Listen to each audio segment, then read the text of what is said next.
Bem-vindo ao nosso tutorial de regras da ABNT.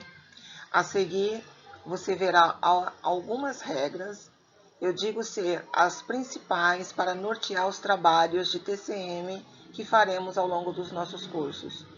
Nestas regras ABNT não constam todas as regras, mas constam aquelas que nós usamos.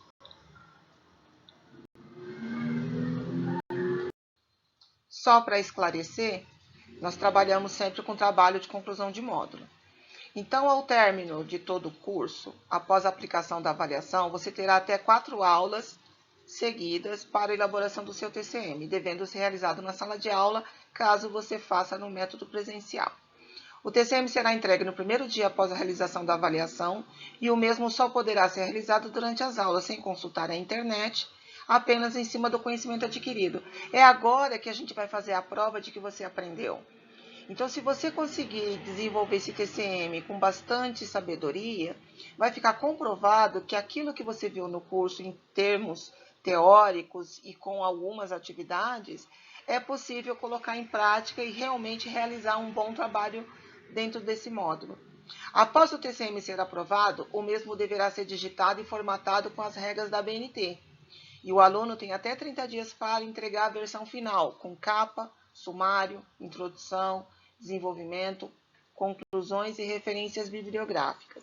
Caso você ainda não saiba o que são regras da ABNT, não se preocupe, no próximo slide eu vou mostrar exatamente aquilo que eu gosto de ver dentro de um trabalho acadêmico. Regras de formatação. Tem que redigir o texto com o Microsoft Word, né? A página precisa ser A4, a margem superior e a margem esquerda 3 centímetros, a margem inferior e a margem direita 2 centímetros, número de página na margem do lado direito.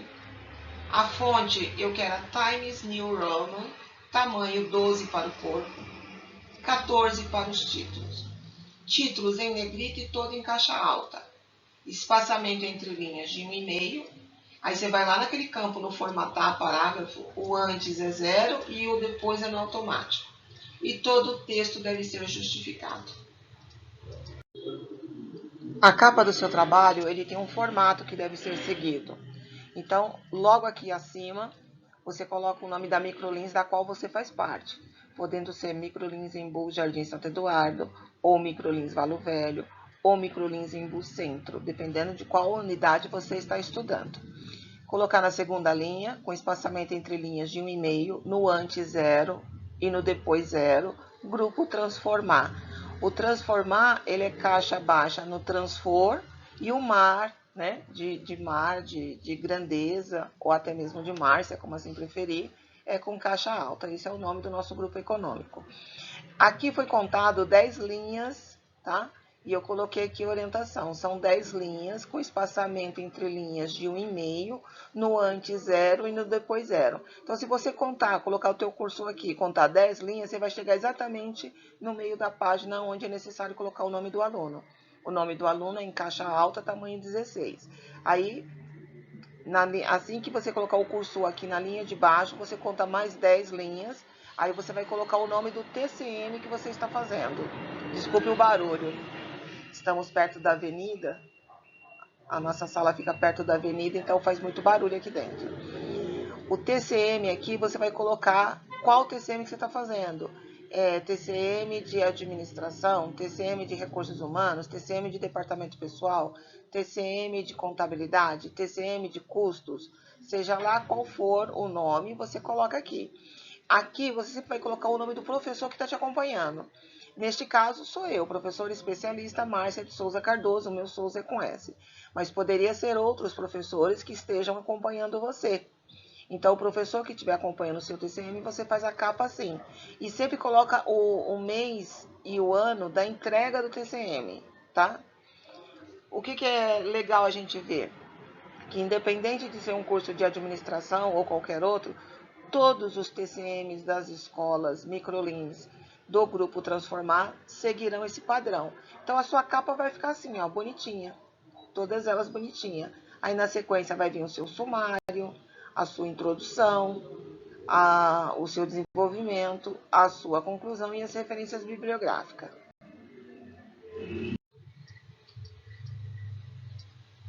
Aqui eu trouxe um exemplo para você, né? Então você está vendo aí que aí tem uma telinha do Word e eu entrei exatamente no layout, margens, tá? Então eu vim aqui, ó, no redator do Word, ó, eu fui aqui no layout, ó, layout, na guia layout, aí eu cliquei em margens, coloquei superior 3, esquerda 3, inferior 2, direita 2 e dei OK. Foi isso que eu fiz. Aí na sequência, ainda dentro do Word, eu fui lá na parte de inserir, tá vendo? Ó, a guia inserir, número de página, coloquei margem da página e escolhi essa bonitinha aqui, ó, com forma, círculo à direita. Eu acho ela bonitinha, gosto dela. Fica fácil você visualizar, tá na altura dos seus olhos e você já viu o número da página. Na sequência, eu fui dentro da guia, tá? Eu iluminei o texto todo, aí apertei o meu mouse com o botão direito e apareceu a guia de formatação de parágrafo. Na guia formatação de parágrafo, lembra que eu te falei que o espaçamento entre linhas é 1,5? O antes é o 0 e o depois, ó, é no automático, porque daí dá um recuo um pouquinho maior quando for parágrafo, fica muito bacana. Então, aqui estão as regras de formatação e eu quero que você siga exatamente assim. E todo trabalho seu deve ter texto justificado. Eu não gosto da margem direita toda torta. Combinado? Como eu disse no início dessa apresentação, todo trabalho precisa ter capa, sumário, introdução, desenvolvimento, conclusão e referências bibliográficas. Observo que a maioria não sabe fazer uma introdução. Então, eu trouxe aqui um exemplo de como fazer uma introdução. Toda introdução deve conter o objetivo do estudo ou trabalho, o que se pretende alcançar com esse estudo, deve conter também a ordem do que iremos encontrar dentro do trabalho e, por último, a metodologia que você usou para realizar o trabalho. Um exemplo de introdução. Eu peguei um exemplo como se você fosse apresentar um TCM de administração. Este estudo tem por objetivo comprovar os aprendizados obtidos durante a realização do módulo de administração. Não é essa a finalidade do TCM? Fazer comprovação de que você aprendeu? Então eu tenho que dizer isso aqui. A finalidade é deixar registrado e catalogado tudo aquilo que vi, ouvi e aprendi durante a qualificação. E não é verdade que ele tem dois objetivos? Um é comprovar que você aprendeu. Outro é deixar tudo catalogado para quando você precisar consultar, ele está bonitinho em ordem. Aí na sequência você coloca, apresenta o estudo seguindo o seguinte formato. No capítulo 1, trouxe os aprendizados sobre metodologia 5S, organograma e 5W2H. Já no capítulo 2, abordei princípio da parcimônia, gerações e planejamento. No capítulo 3, apresentei assuntos relacionados a arquivo e me aprofundei no tema regulamento interno, manual de função e fluxograma. No último capítulo, trouxe com riqueza de detalhes pessoa física e pessoa jurídica. É só isso. Ou seja, ao ler a sua introdução, eu sei qual que é o seu objetivo, eu sei o que eu vou encontrar dentro do seu trabalho. Então, eu não preciso ler todo o seu trabalho para saber se ele me interessa ou não. Se aquilo que me interessa estiver dito aqui, eu vou ler o seu trabalho. Se não tiver, eu não leio. E é assim que a gente busca a leitura nos livros. Todo livro, quando eu pego para ler, eu leio a introdução. Porque toda introdução com base científica, ela é escrita desta maneira. Aí, por último, vem qual a metodologia que você usou. A metodologia de pesquisa realizada foi a pesquisa de campo, onde adquiri os conhecimentos teóricos e práticos em sala de aula, bem como a pesquisa bibliográfica, utilizando o material de consulta oferecido pela professora conteudista. Eu cheguei a fazer escrita científica na USP com o professor Volpato. E ele sempre falava durante as aulas dele, e eu concordo com ele. Uma introdução bem escrita vai garantir se o seu livro será lido ou não. Então, por exemplo, eu tenho lá 100 livros que eu preciso escolher qual que eu vou ler. Se eu ler só aquela coisinha que está lá na capa, no finalzinho, talvez eu não me interesse pelo livro. Mas quando eu olhar a introdução, eu vou ver o objetivo, eu vou ver a ordem do que será apresentado, os assuntos que serão abordados, Aí eu falo assim, nossa, esse é um assunto que me interessa, então eu vou perder meu tempo lendo.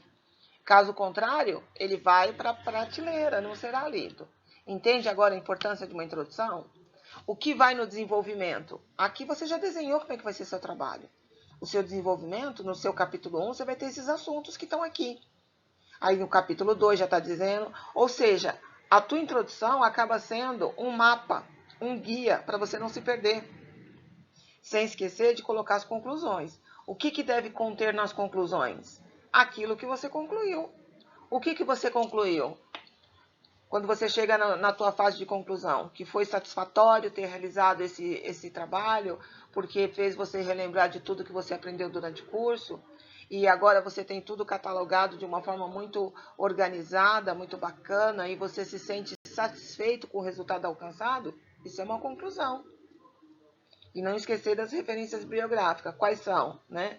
Às vezes você usou a apostila, às vezes você usou o conteúdo disponibilizado pela professora conteudista, você tem que informar lá, tá bom? Conforme eu disse no slide anterior, a conclusão é muito pessoal de cada um e deve trazer e conter a verdade sobre aquilo que você concluiu ao realizar o seu trabalho. Por isso não há muito o que eu falar, né? Cada um faz a sua. Obrigada pela sua presença, foi um prazer estar aqui com você e eu desejo sinceramente que você use as regras da BNT em todos os trabalhos daqui para frente, não só dentro do nosso grupo Transformar, mas em todos os trabalhos que você vier a realizar. Beijocas!